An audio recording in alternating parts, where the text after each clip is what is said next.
Welcome to the Low Carb Athlete Podcast, where we focus on discussing topics to help you burn fat, optimize health, and improve performance in life and sports. Transform the whole you from the inside out with the holistic method.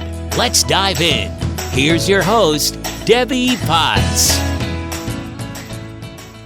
Hey everyone, it's Debbie, and I am going to talk about ketones today, taking exogenous ketones to help your performance, to help your recovery, help your mental focus, and of course, we want to work on sleep to help your recovery repair. So we're going to talk to Frank, the founder of Ketone Aid, and how it can help you improve your ability to burn fat, improve performance, and longevity. And a lot of that is going to be different protocols. I'll put the links in the show notes to talk about how and the why, and how you can use this Ketone Esters, Ketone Aid. I just took a little bit myself and just testing it out. And I'll do a little more biohacking on myself after I talk to Frank today. I want to try it before my long bike rides that I typically do Saturdays and long runs on Sundays, and also sleep, because I could use my Oura ring to track, is my deep sleep score higher or different if I take these ketone aids before bed. Also, my long bike rides, I typically have a little coffee in the morning, might have some chia seed pudding, and often go fasted, but I can, try this out before I do long rides Saturday. It's summertime almost here in San Diego, and we're going to do 3 hours or more typically on a Saturday. And I often don't eat anything weekday rides, just get up and go. And the weekends, often try and experiment if I eat something beforehand, see if I perform better on my bike rides, if I feel stronger and keep, burning fat as I go on a long bike ride, because I'm building my endurance for whatever, if I race next year or not, in an Ironman, or just doing century bike rides because I like to do them. They're not good for us, go over 45 minutes, but summertime is fun for me. It's a sense of joy, happiness to be on my bike. Also, Sundays, I typically do a long a long run. And I have been working on taking Vespa before my long run. And then I'm going to try adding this to Ketone Aid, see what it does for my performance. I know I can track my heart rate and my pace with my Garmin watch to see the metrics, if they're better, different with the Vespa and the Ketone Aid. And also looking at recovery repair. How is my sleep Sunday nights after a hard training weekend? And I often do yin yoga Sunday nights. I use their recovery boots, the Norm I call it. And I will use my biomat, infrared mat, get some sweat, and try to do cold shower afterwards. So trying to do all this stuff. Also taking magnesium at night. I use Jigsaw Health, or I've been using Bio Optimizer's magnesium at night, and seeing what works. How can I improve my performance? What does that mean to you? I think improving my performance means be able to perform at a higher level, so my output on the bike and my speed on the run is faster, stronger, while my heart rate is low. So seeing how that is, my performance gains, using my Garmin, using my Oura ring will help kind of track what are these different tweaks I'm doing. N=1, bio-individuality, but try it out for self, see what works, what doesn't. I also been doing my Ketone aminos in water before my long bike and run and before my strength workouts, and put in some creatine in the bottle together with the aminos when I'm doing my strength sessions, and trying the aminos a little bit more often. So let's talk about ketones, the Ketone Aid with Frank.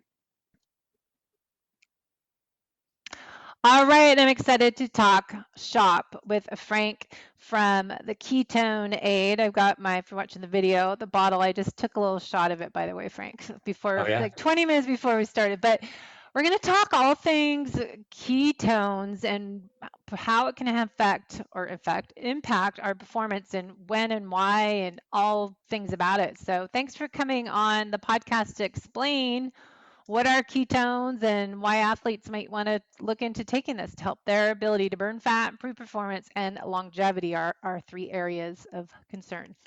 great. Yeah, we can talk about that and whether or not the drink helps you burn fat or not. That's Yeah, definitely true. that's a whole topic in and of itself. We I don't really saw that. we don't We don't really say that. prescribe to that. Yeah, Yeah. So talk about what even got you down this journey to do yeah, sure. Ketone Aid and how you got to this point now. Yeah, so it all started with my wife's godfather named Dr. Richard Veach. He was working on making exogenous ketones for the last 30 to 40 years. He was the understudy of Hans Krebs. He actually passed away last year after 30, 40 years working at NIH, working on this. And initially I helped him try to raise some money to get this going because he was frustrated 5 or 10 years not getting this product out. And then the prospects of going to a venture capitalist and saying, we think people will pay $30 a day for a vomit-inducing tasting drink, give us some money. It just wasn't a very good pitch. So then, I understood it and I decided, hey, I had some success on a previous startup. Why don't I just put all of my money into this and just go do it? And he gave me the blessing, and then that's how it started. And our first drinks, Ben Greenfield was one of the first people that we sent the drink to. And back then, it would cost like $500 a serving for us to make it. And I hadn't even drank it maybe one time. And here I am sending him stuff because, who cares what I think about it? So I, sent it to him to get people's unpaid testimonies was the exchange. You can get some of this $500 stuff. Just tell us good or bad, whether you liked it. And, a bunch of people signed up, and then that helped launch the company with our Indigo campaign. Nice. So let's talk about what are ketones. We've Sure. talked, ketosis, nutritional ketosis. Right. Let's So talk about all the differences. Yeah. So ketosis now, I started doing this a couple of years ago, and I'm starting to see it in papers now. We're changing the definition of ketosis now to endogenous ketosis and exogenous ketosis, because some of the earlier papers, they used the phrase nutritional ketosis for drinking ketone ester. And they said it puts you into nutritional ketosis. And these are scientists that don't think about marketing and don't think about the repercussions of that type of word.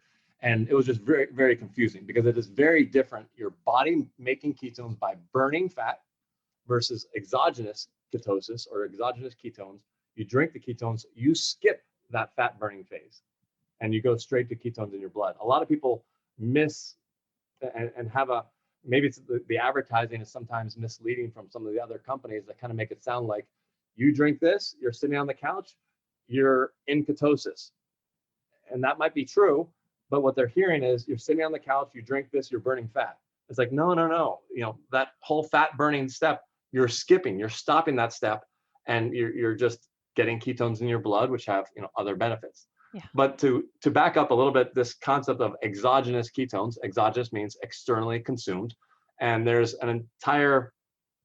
several products in this umbrella. Ketone salts are the most well-known thus far, and part of the problem with the ketone salts is that most of them, 95% of them, are what are called racemic. So only half of it is bioavailable. And what it is beta hydroxybutyrate, the BHB, one of the best of the three ketones.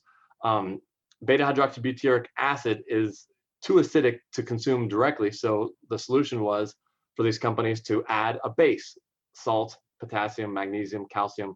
Sometimes people say sodium free, but then they have to load up the other ones. There's a lot of tricks of like squeezing this one to make this one go higher, and then move them from one to another.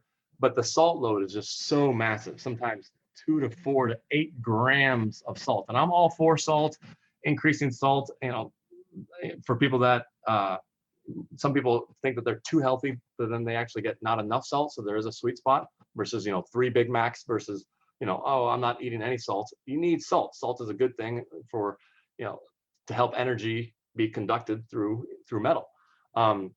So these ketone salts, most of them are racemic. If you're not sure if it's racemic, it is racemic because it costs exponentially more to have just the D form, also known as the R form. There's just two metrics, either D or R. And so the ketone salts, just no clinical trials have been proven to have any efficacy in anything.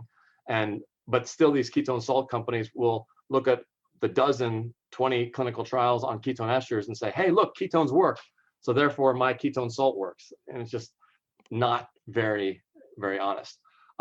So with the ketone ester, it is the same beta hydroxybutyrate, but instead of bounding a salt to it, it bounds something called R13-butanediol. R13-butanediol, when you consume the ester, it actually gets into the blood in the ketone ester form and then separates in the blood. Initially, we thought that it separated in the gut, but it doesn't. It's in the blood. New paper just showed that. And then the 1,3-butanediol goes through the liver, and 70% of it creates beta hydroxybutyrate. So you almost have like a fast release, or when it separates, you got the BHB goes into your blood, and then a slow release that goes to the liver, and you have no salt. Now it's just exponentially more expensive to make and much tougher to mask the flavor of, but we are getting much better with that. And the last exogenous ketone that people don't consider exogenous ketone sometimes is C8. So C8 is kind of like the 1,3-butanediol. C8 is a type of medium chain triglyceride coconut oil. So it's a super refined coconut oil, where 15% of that converts in the liver to beta hydroxybutyrate, as opposed to the 70% of the 1,3-butanediol. So some people will just consume more and more of the C8 to try to get their ketone levels up, but then you have problems such as disaster pants.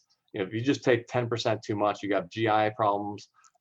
Nothing like that happens with the ketone ester, with this ketone ester. There's another ketone ester where one paper cited GI problems, but it's a completely different molecule made chemically, not naturally. Ours is actually fermented, so it is a natural product, even though some of the companies claim that their ketone salts are natural, and Wikipedia has it wrong. Wikipedia says that the ketone ester is synthetic and the salts are natural. It's actually the reverse. Of course. For the most part, there's one company that has a natural salt, so they say. So the C8 is kind of like an exogenous ketone. So it happens to be a coconut oil, which is consistent with a ketogenic diet.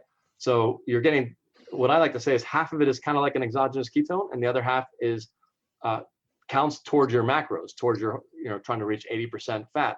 But what I like to do is I like to just use liquid coconut oil. So not the hard stuff, not the C8, liquid coconut oil. I can drink 5 times of it with no problems, and then use the ketone ester to actually raise the ketones, but then use the liquid coconut oil to keep my macros right.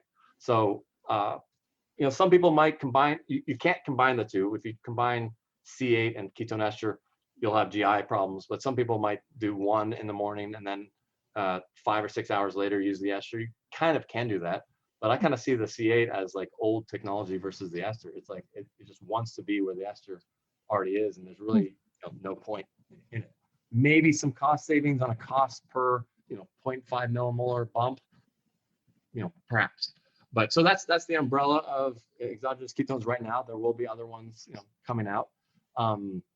So yeah, ours is the ester, and we even have a couple of drinks. We have one which is a half ester and half ketone salt, and we remove some of the salt as well, so it has 80% less salt than the other ketone salt companies. But then it also tastes good. So that's our solution for the taste problem. But many people with the KE4, sometimes they dilute it, sometimes they chill it and take it like a little shot. And they just get used to it, and they just think that it's no big deal. Some people, if they're expecting orange juice, Coca-Cola, sure, you take it, and you're gonna be like, what the heck was that? But if you're expecting a shot of ginger, then it's just no big deal.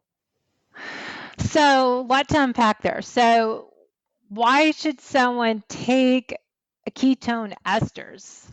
Like we have it liquid form, but as we know, if we are doing intermittent fasting and doing fasted morning easy workouts, we're already probably showing some ketones. If ideally everyone's already fat adapted and they're efficient at burning fat, why would that person need to take ketones? Because if they really need it. It's to give them more ketones. So just like a glucose-based person, they can be fully, full of glycogen, and they're going to start their run. What do they do 9 times out of 10? They suck on a gel cap, because then it just raises the amount of glucose in their system. So for ketones, it's the same way. If someone wakes up at a 0.5 or 1.0, and I'll talk about if you wake up at a 4, the ester doesn't do anything. But if you wake up in this, 0.5 to 1.0, and you take enough of the ester to pop you to 2, they notice a significant improvement. And this isn't shown in any clinical trials, because no one has showed, keto people that are already keto. The drink was designed for non-ketogenic people. It just happens that the ketogenic people understand it much more, and then they're 80% of our marketplace. But it's augmenting the fuel that you already have. So, but sometimes we get people saying, "Hey, I woke up and my ketones were 4 millimolar, and I went for took the ester, went for a run, and I didn't notice anything." I said, "Yeah, it's not going to work. If you're already at 4 millimolar and going to 5 isn't going to do anything. But when you're at 0.5 and you're just like tapped out and you barely have any fuel, and you're finally adding fuel to the tank, then it's off to the races." And the drink works exponentially better if someone is already used to doing fasted workouts. So keto or non-keto, adding ketone ester is compatible with a fasted workout.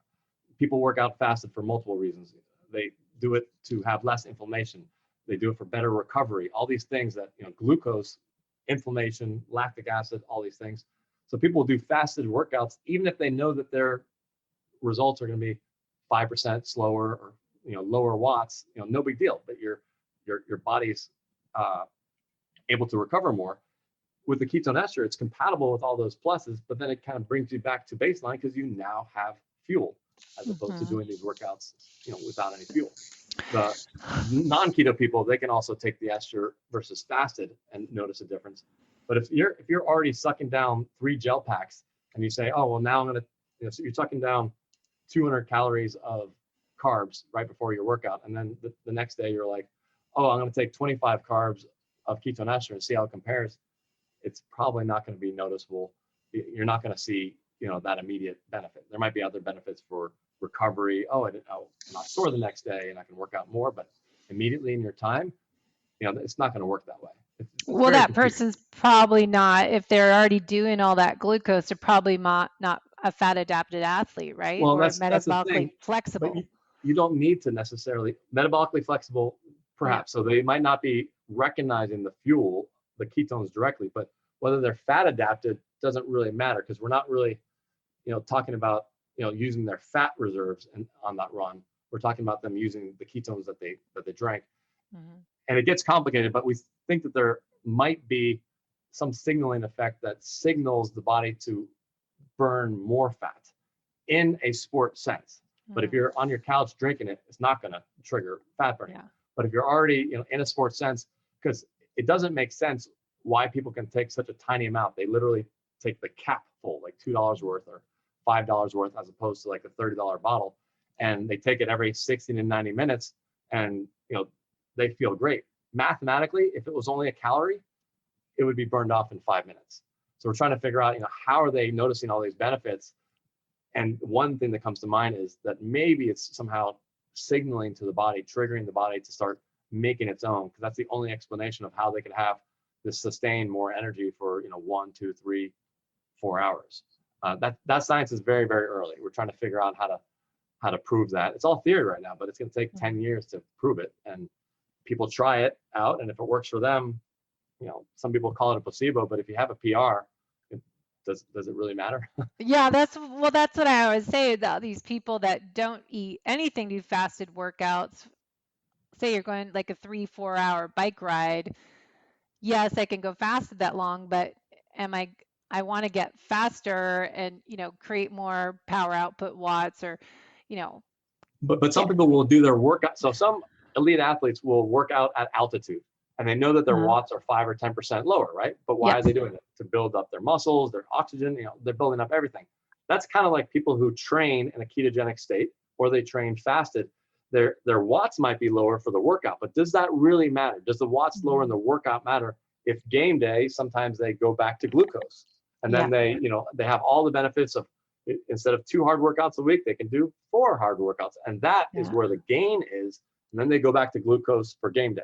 I'm Yep. saying that you can do the fasted with the ketones and get closer to baseline, and then come game day, either do just ketones or ketones and carbs together, which is what we call the dual fuel protocol, Yeah. which sounds nice and sexy, but the jury's still out whether that glucose being so inflammatory, whether that really helps in the equation, or whether you can just use ketones. And everyone's different, so it's hard to, Yeah, but if you're racing, though, it depends. If you're racing at high heart rate, you're going to burn a little more glucose. And Right. I think it depends if people are just, those kind of just having fun, enjoying themselves in a race, and it's more of an event, or are you being competitive, going high heart rate, you're burning a lot more carbohydrates and fat. So you do need a little glucose at that Ooh. time.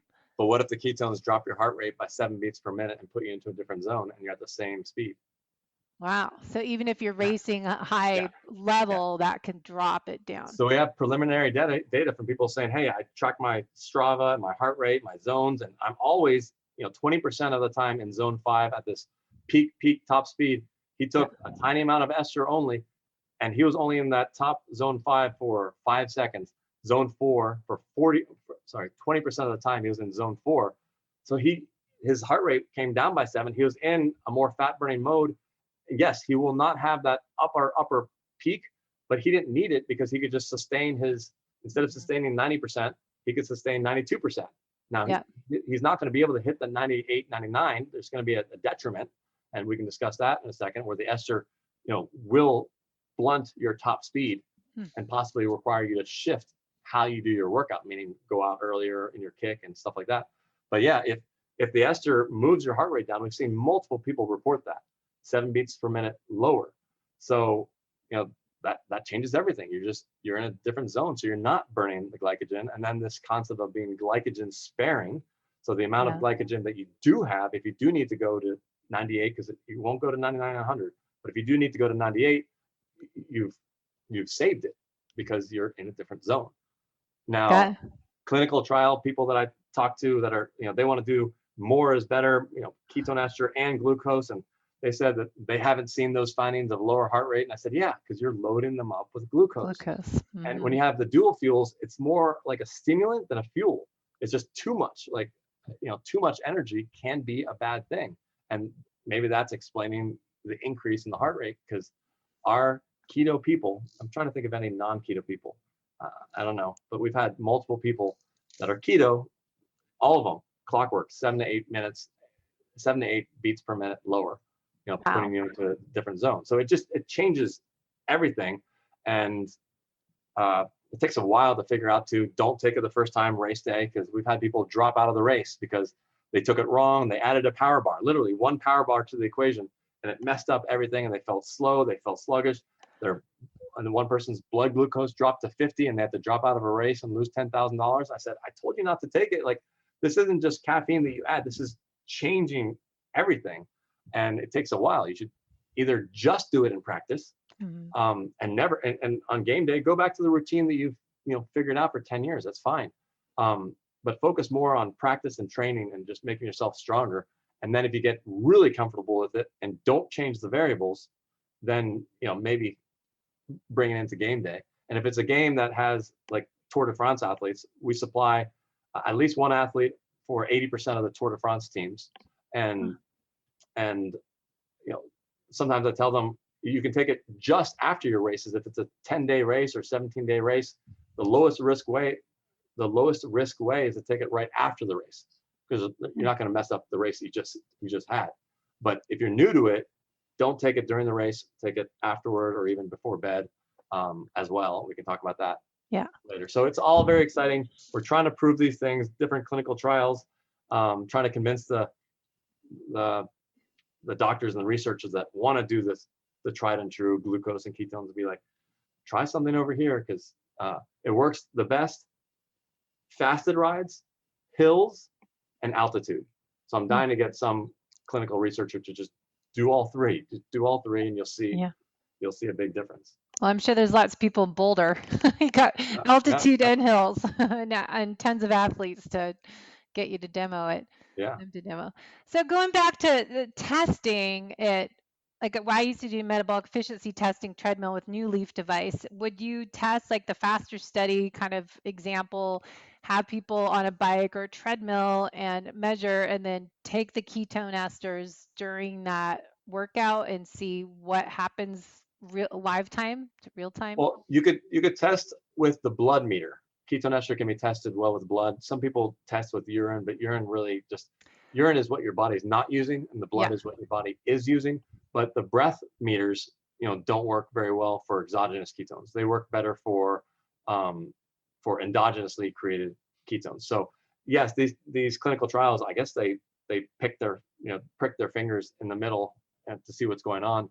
I don't know how you would be able to prove that somehow endogenous ketones might be kicking in. I haven't quite No. figured out, how to Well, do my that. question is more that like we would test what their pace is in heart rate, their RQ Oh, value. So how you much mean you're talking about like fat to carbs. how to create your own N of one or your own clinical No. trial? Or So just testing it, like how you can test it would be using someone on a treadmill or bike with the oxygen mass consumption of their carbon dioxide measured so you can actually see, all right, if they take these ketone esters, however your protocol, how much you want to take it while you're doing a 2-3 hour bike ride or run on the treadmill, that you could see their heart rate isn't increasing or they're burning higher percentage of fat because say you do a protocol every 5 minutes, you turn up the resistance and try to increase their heart rate. You should be able to see adjustments there with the ketones that your heart rate, as you said earlier, would not increase as high, but they can get their power up and their heart rate would drop rather than keep increasing. yeah, you pick one of the two variables, right? You Yes. say, hey, we want to freeze you at 300 watts and then compare, with and without ketone ester, how your heart rate is. Or you can say, let's make your heart rate 170. And then, oh, wow, you're actually at the same heart rate, you're putting out more power. So yeah, you'd have to isolate one of the two. And then from there, you could calculate how much of it is fat burning mode and how much of it is, burning glucose. Yeah. Yeah, because I like to see when we used to do the treadmill test on people, what we'd increase their heart rate, say like Bob Seebohor, we do a protocol every 5 minutes, increase the speed and try to, see what the heart rate, 130 heart rate, 140, 150 heart rate, and see what's going on metabolically, fat to carbohydrate usage of their fuel source. So it'd be kind of fun Yeah, to be able to see. I would think that the ratio would be the same if you fix the heart rate at 170, I would think that the fat burning, glucose versus fat would be the same. It's whether you have more watts at that The power, the 170. speed, Yeah. whatever the speed is. Yeah. So taking it, so say you want to do the sports protocol and you have a good info packed video on your website, ketoneaid.com, under protocols. But let's kind of dive into that. Then I want to get to sleep and how to use it for recovery. And let's talk about the protocol for a fat adapted low carb keto athlete and the micro dosing on it. Let's talk about when they would use it. You said like not a fasted workout, not a Right. race. Yeah. So Kind of the dive into the keto protocol. the keto athlete, we also found something recently that the keto athlete has the non-keto athlete, a glucose-based athlete, has a very narrow window of how much ketones that they can actually take fasted without the carbs. They can take anywhere from two capfuls, because one capful, it just doesn't seem to work. Two capfuls all the way up to four capfuls. So $5 to $10 worth is the range that the non-keto person can take. The keto person, we find sometimes they have benefit even with less because they already have ketones in their system. So you're just augmenting that. So they can go down to 5. But then for some of them, their blood glucose doesn't drop like the glucose-based athlete. The glucose-based athlete, once they hit 20 mLs, which is about $10 worth, their blood sugar drops too much and impairs performance for them. So they have a very small window of what they can take. The keto athlete can actually take more. Then it just becomes a function of cost. As long as the blood sugar doesn't go down, you've got more fuel. But for the most part, they'll take between 10 and 15 mLs. So a male, 70 kilo male will take 2 to 3 capfuls on an empty stomach before their workout. A female would be 1 to 2 capfuls, also on an empty stomach. And then they would re-up it every sometimes 60 minutes, sometimes 90 minutes. And once you get past the 2 or 3 hour mark, it's just really, really hard to tell. For some people, they can just keep on doing that for 5 hours, 7 days, in a row. For some people, right at the 2-hour mark, when the glycogen is gone, they're zapped. So if something happened, the perfect balance didn't work for them, and they're zapped at 2 hours.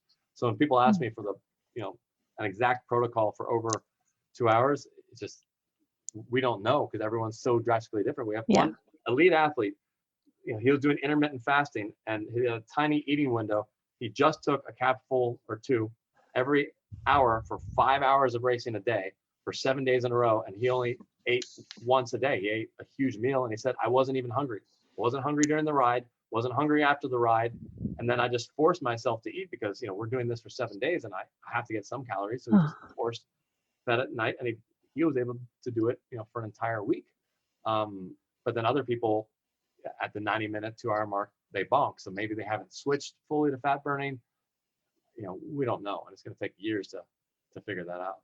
Well, as you said, you can't really, I mean, it's so individual. Everyone's so unique. So it's not going to be I get an email saying, I've got a 24-hour race this Saturday. How should I take it? I'm just like, don't.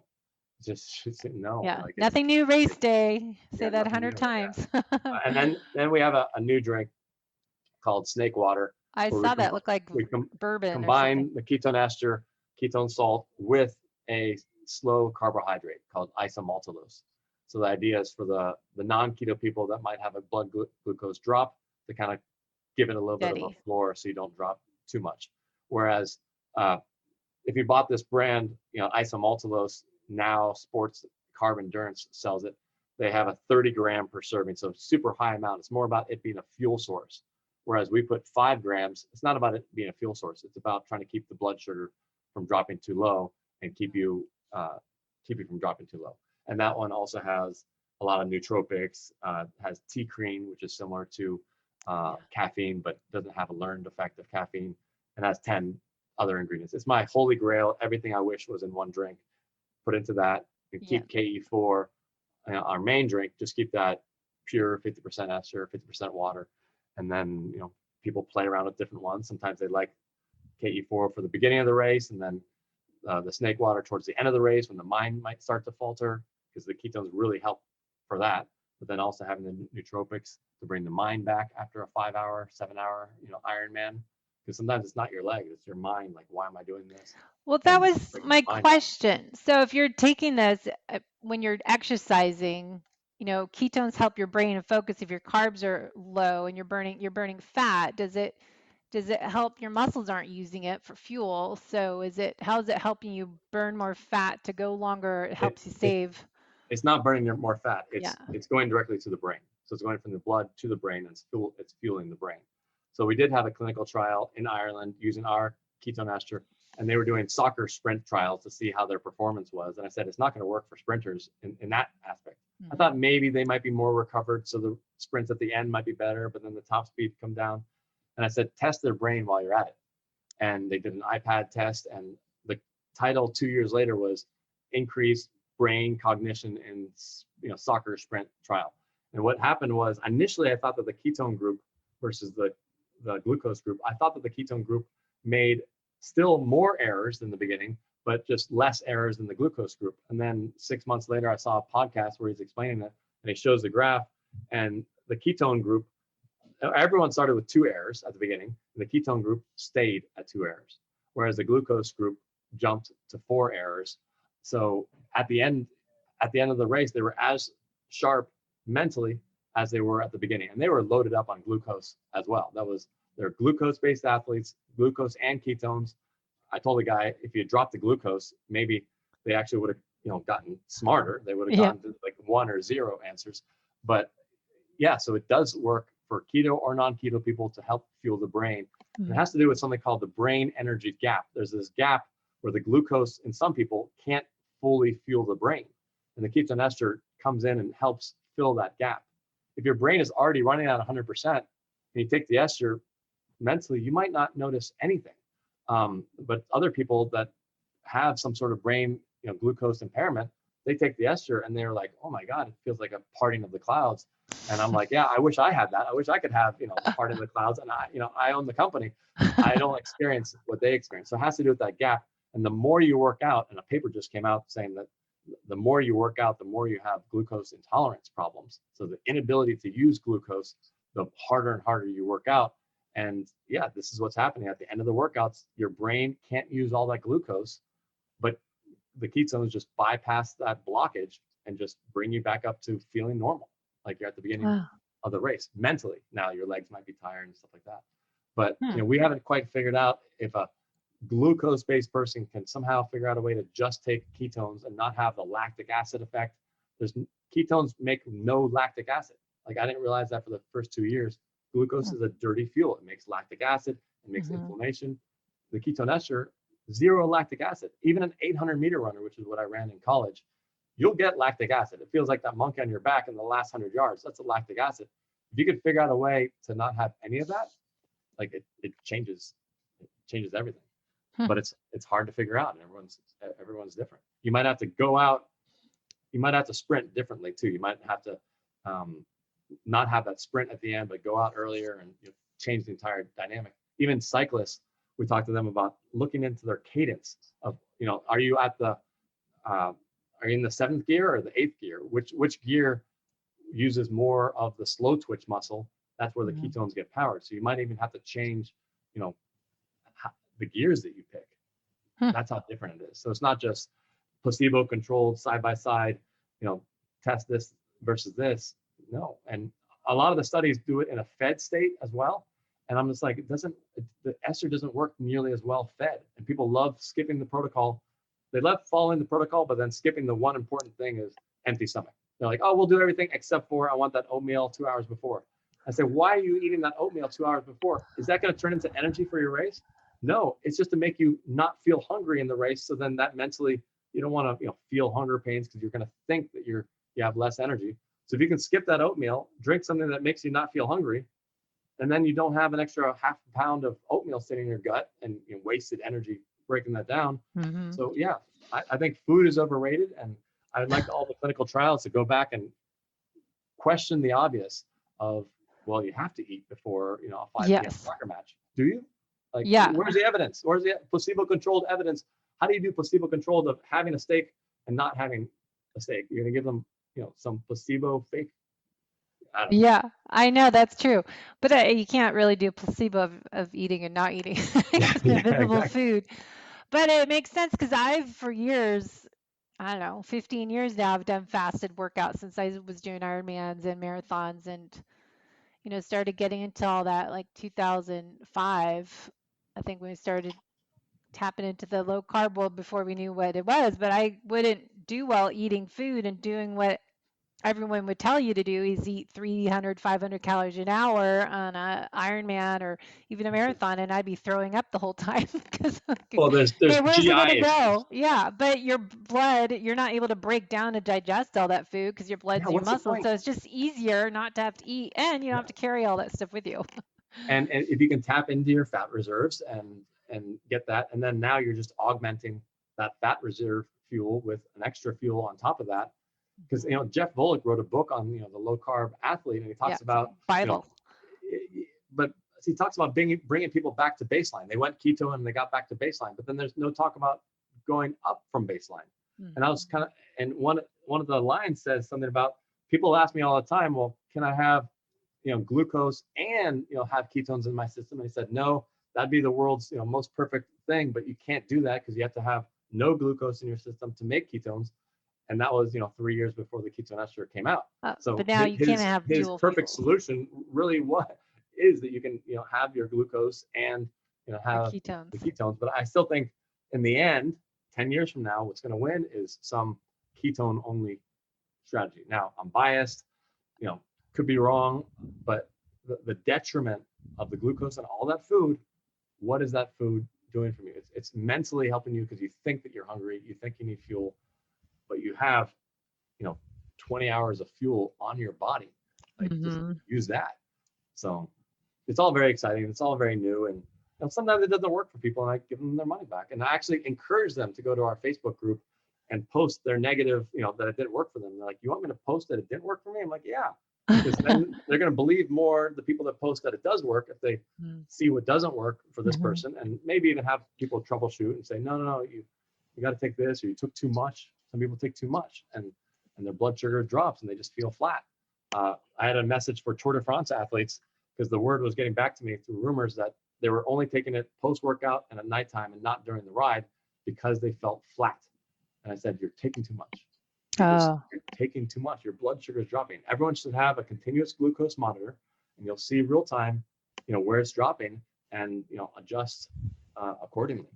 But yeah, so if you had the new, like a CGM on patch, continuous glucose monitor, as NutriSense or levels, and you took this, do you see just their blood sugar more stabilized if they could track their glucose? I've done it myself, putting on a ketone monitor, but I don't work out like these other people work out to exhaustion, to running out the glycogen. So I haven't done it myself personally.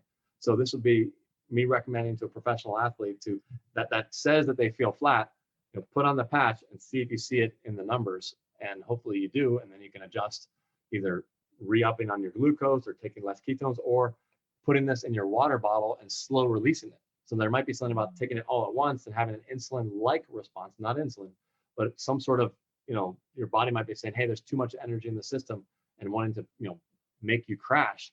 And we do have, I'm trying to get on my podcast, a Tour de France coach. He coaches, multiple teams, like a freelance coach, and he puts on a continuous glucose monitor onto his athletes and shows them exactly what's happening.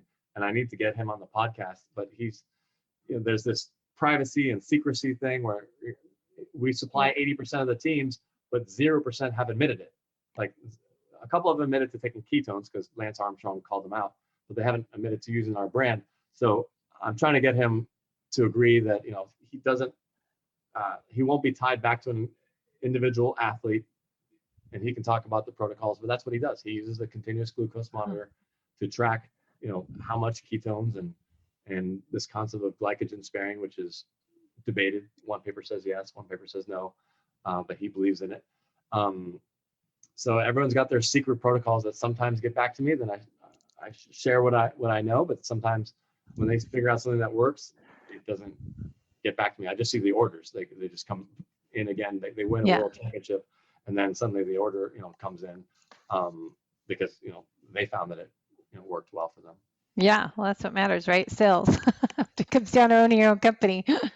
So you want everyone to be I want successful. it to work too. I don't have any interest in selling something that doesn't work. That's why. Yeah, no, but people come back if they are happy and seeing results. Oh yeah, we have a huge, people are on subscription, and they just keep it coming every month, and super high renewal rate from people taking it again and again.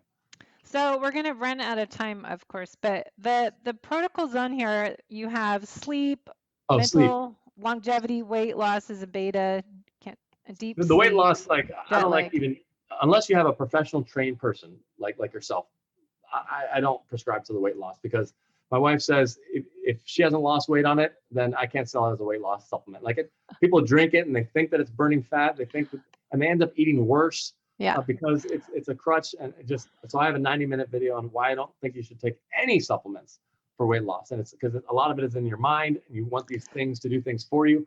Just eat better. So there's one thing there, because two thoughts. Years ago, Prove It started when it came out. I used to be like, oh, that's great. Then I started to go, okay, if you're taking ketones, it doesn't mean you're, like we said at the beginning of the show, you're not breaking down fat to make ketones in your blood. So it didn't really, I was like, well, why take it? But it would make me feel fuller and not have any hunger, and so you end up eating less, is why I think it would work. If you take some things, maybe you're just not eating. Yeah, if you use the Ketone Ester to skip breakfast and or skip lunch, and you would have otherwise eaten it, great. But I literally have people say, I drank your ester, had a bowl of pasta right afterward, and the next day I hadn't lost weight. I was like, were you hungry? Yeah. When you ate that? Were you hungry when you ate that bowl of pasta? Well, no. Then why'd you eat it? Like, literally. So yes, you could use it to suppress your appetite, but you have to listen to yourself. You have to not eat that breakfast and lunch. But so it can work that way. And the other reason the ketone salts, real quickly, work when people are first entering into the ketogenic diet, it's the salt. If I showed you that one of these packets were the equivalent of 20 salt pills, and I told you instead to take 20 salt pills, you'd think I was crazy, like overdosing in salt. But what they're 80% of the keto flu is lack of salt. Mm-hmm. So they take these ketone salts thinking that the ketone portion of it is helping them, but it's not. It's the salt portion. Mm-hmm. Save a lot of money, go buy some salt pills, and and you'll get, 80% of the benefit. And they also put caffeine in most of their drinks. When they give you a trial sample, they put caffeine. The ketones multiply the caffeine effect in a bad way.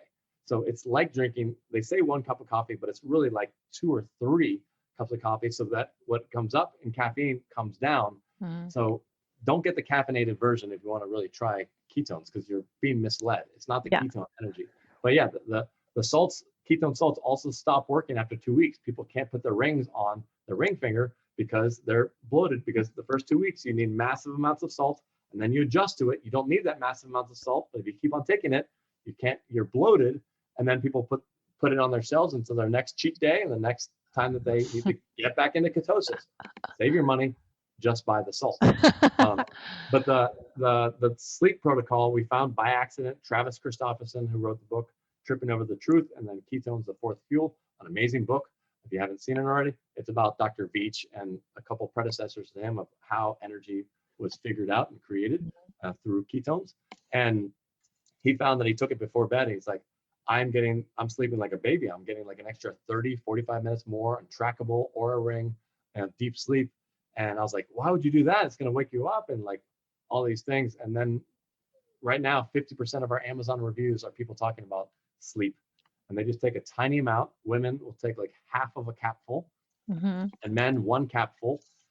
If you're keto. If you're not keto, you can go up from there.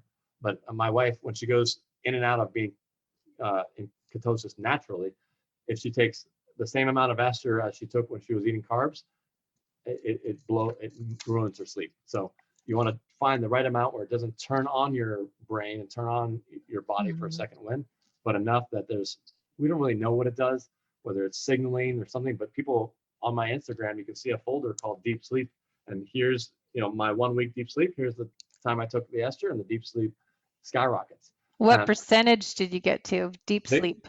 They would be another 30 to 45 minutes. So someone might be 1 hour, and then they are clocking 145, 2 hours. Then they go to 3 hours. But we found it doesn't work for people that have under 20, 30 minutes of deep sleep. Like for some reason, it just doesn't help the people that aren't getting any deep sleep. It's as if just something's wrong with the system. And people that are on the other extreme that already have 98% or 99 Aura Ring scores with the crowns, every single day, it doesn't make their sleep better. It just, they're already perfected their sleep. And so the people that have their Aura Ring scores that are between 65 and 80, that range, maybe 85, that it helps move them up closer to that 100. But if you're already perfect, kind of like your brain, if your brain is already at 100%, unless you take a lot of it, if you take a lot of it for the brain, it can become a stimulant. And we have had a biohacker that did 2 weeks of brain games, and then he took a large amount. He took like 30 grams. I think he took an entire bottle, no glucose, and he had like a 15 to 20% improvement in his brain games that he already had the learned effect. He already did the learned effect over 2 weeks, and then the day that he took the ester, 20%, and he started seeing things in slow motion and stuff. But that's called time dilation, where the little gains on your lumosity are just, the trains are just appearing like they're going slower. Oh, funny. Differently. So that'll be fun to track, because I've been into my Aura Ring on how I can improve deep sleep. Like I was at 92 today on my sleep score. So I'm doing great with my sleep, but I know a lot of people I coach using the Whoop or Aura Ring, I'm looking at their deep sleep scores and what impacts it to go down and what impacts it to go up, but also their HRV, and trying to improve that to help. Oh yeah. So the ester will help that as well. We had a Tour de France athlete who was in one of the races where Team Sky was using Ketone Ester, and they dropped it on the side of the road like 6 years ago. And this guy noticed that they were freaking out for 5 miles, being like, oh my God, where's the bottle? And he's like, just go get another Gatorade, go get another drink. What's the big deal? And then he found out later that bottle was a $6,000 bottle. And he goes, oh, now I understand why they're freaking out. And then we gave him the ester, and he did it at altitude, and he had a 10% improvement in his speed at altitude in his workout. And he said the next day he was more impressed by the fact that his HRV monitor said that he had taken the day off. He was more impressed by that than the 10% gain in his watts. And he's like, and he's unpaid.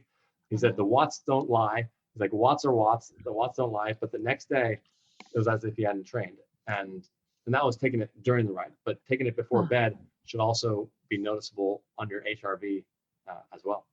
Yeah, because I think that's how much do you get deep sleep? I think it was like 20%.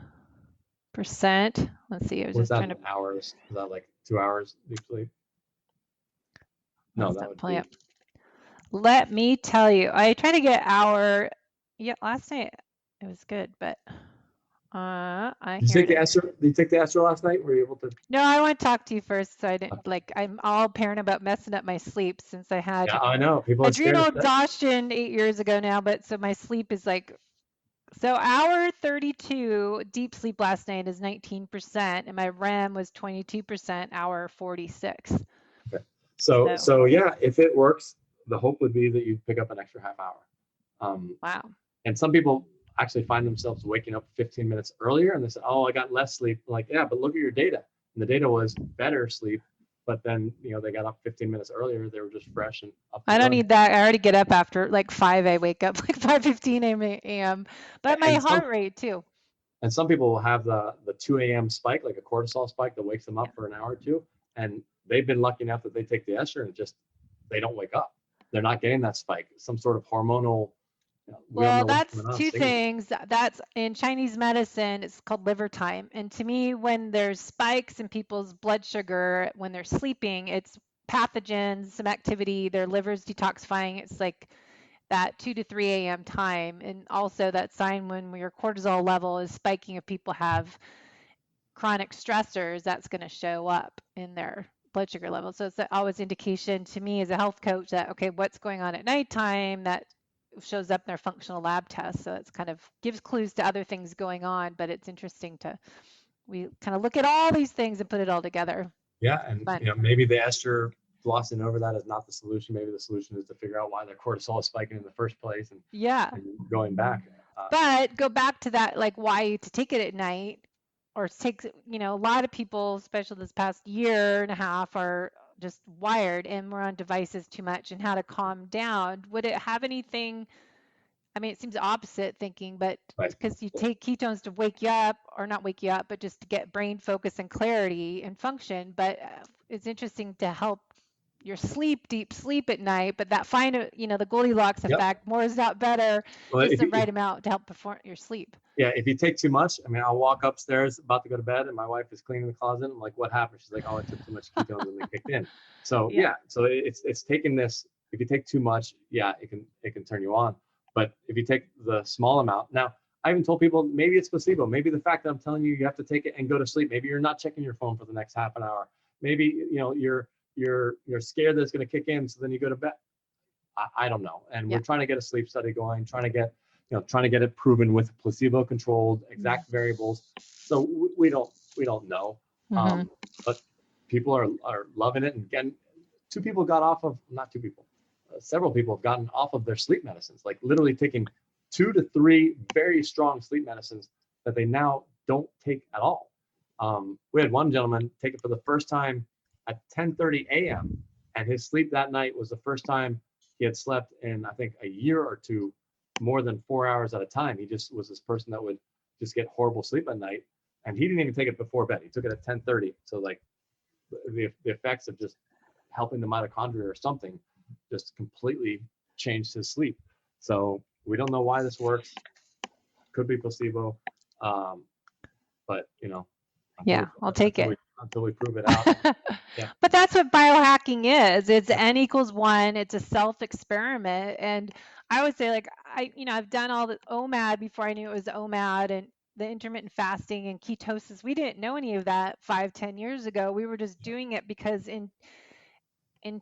unintentional fasting, because we ate the right foods to give us fuel, and we were becoming fat adapted before we even knew all this terms for everything. So you just really, it's like, do I need a scientific experiment to say that this is what the benefits are when you feel it yourself? So I think it's good. But that's another comment to wrap up the last 2 things is, taking this, I've heard a lot of taking these Ketone Aid for those times you are fasting, because I know Dr. Mindy Pelez, and they're doing a lot of, the fasting. This week is actually fasting week that she's doing, once a month, that you do 24-hour fast, so it ends up being OMAD, that you just eat meal to meal. And Right. how, if you're newer to it, you can take these ketones to help give you that little extra edge if you start to feel a little Yeah. brain fatigue. So you can do it for one meal a day. So you can take it in the morning and lunchtime to try to skip your breakfast and lunch. But some people also take it for 2 or 3 day fasts, and they take small amounts spread out. You don't want a large amount because your blood sugar might drop too much. So people will take half a capful for the women, 1 capful for the men, anywhere from 2 times to 5 times a day. Once you're into day 2 or 3, where your base endogenous ketones are already up at 2, 3, 4 millimolar, you probably don't need to you don't need to take it anymore for the appetite suppression effect. But if you're doing a workout on day 2 of fasted, that would be a good time to take the ketone ester beforehand. And some people say, oh, is it breaking your fast? I mean, does coffee break a fast? Does water break a fast? Like, what is your goal of the fast? If your goal of the fast is to have more ketones circulating in your system, well, then this is consistent. If your goal is to make your gut, completely, have a rest, okay, then maybe it doesn't count as a fast. So it depends what your goals are. But 9 times out of 10, it's to raise ketones circulating in your system. And, this is compatible with that. Yeah, good stuff. Well, I'll put all the links in the show notes and where people can order it, test it out, and look at the protocols. And again, as we keep saying, the whole show is just, N equals 1, and everyone's going to respond differently. And then you just kind of find out what gives you the most benefits. And, a half a cap for women to start with, 1 cap for men. Try it out, see how you perform. Use those metrics, though, like using your Garmin watch. Your people that are using power meters on their bike might be able to see some changes. Looking at your speed, running, Heart I rate. think heart rate, yeah, and recovery. HRV is kind of a fun way to track, as well as looking at your NutriSense, your levels, your blood sugar regulation, and Keto Mojo, people that are testing their ketones. But I think it's all kind of fun information. If you're going to test the blood ketones, 45 minutes is the peak. So if you want to be testing, you can do 15, 45, hour and a half. But the peak is at 45. But people also misunderstand ketones in your blood don't do anything. It's when they leave your blood. So people say, oh, it peaked and then it tanked and I got no benefit. No, that's when it starts to go, into your body, because we're not testing in your blood, or we're not testing in your muscles and in your brain, the ketone levels. We're testing, in the blood. This thing that's on the way there. Yeah, I need it in my brain, because that's my thing, is that focus and clarity. It's not so much that, but memory.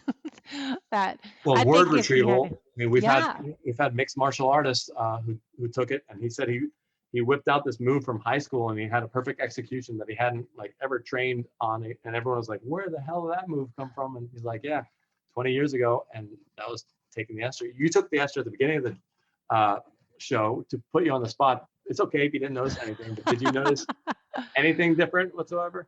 Well, I felt like a little bit more like brain power. I usually don't eat this time anyways. It's 11:30 my time, and I, haven't eaten yet. I last ate yesterday at like 3:30. I had lunch. I've been fasted, and that's normal for me. I just wait till I'm hungry, but I really usually get hungry by 11. So I don't know. I had those extra ketones, maybe that helped me, just the satiety part. I don't feel like, usually I get hungry like 10:30, 11, and I don't feel hungry at all. And I have swim class later, so I mean that will help. But I think for me, it's more that focus, and especially podcasting. I think it's good to take when you're interviewing someone, or if you have any business call, because you have to focus, eliminate distractions. Especially I'm in my new outdoor office, my glass house, that there's distractions everywhere you look. So just how to focus, I think that is beneficial to me. And as well as like the memory part, I feel like mold toxicity on my brain, and having that leaky brain, I think it's a good investigation for myself to see if that is improvement. Taking these for that part of it is more my focus. On the longevity, the memory part is where I'm more concerned about as I turn 50. So that's a bigger deal than my bike speed and all that. I think for me, it's more looking at brain health. Absolutely. Yeah. Hopefully everyone else is too, because it's just performances now, but your future self, I keep saying, is how do you want to, live your best life, your second half of your life? And I think it's something to do. One of Dr. Veach's papers was on longevity himself, and he looked at all these animal models where the animals lived longer, and a lot of them were in a fasted state. And they gave all these reasons why they thought that the animals were living longer. And the basic premise of the paper is you all missed the point. It was the ketones, stupid. Each one of those incidences where the animals live longer, they produce ketones, and the ketones, and he explains why for longevity. Now, I don't really market it that way because it's like, take this drink, feel nothing, and then 20 years later, hope that you've lived longer. Like, people want to feel something now. But if you want to read the science, there's a whole bunch of science on longevity, and even if you felt nothing, what it should, theoretically long term. Yeah. Mm-hmm. Yeah, I'm all about that. So, all right, I'm out of time, guys, but thank you so much for coming on and talking shop. And there's tons of information on the website and the Facebook group page. So we'll send people to learn more. All right. Thanks a lot. Thank you. Thanks for listening to the Low Carb Athlete Podcast. If you have any questions, feedback, or topic suggestions, let us know on Facebook or at debbiepotts.net. You can help us to continue to grow by leaving a review on iTunes. Thanks again, and we'll see you next time.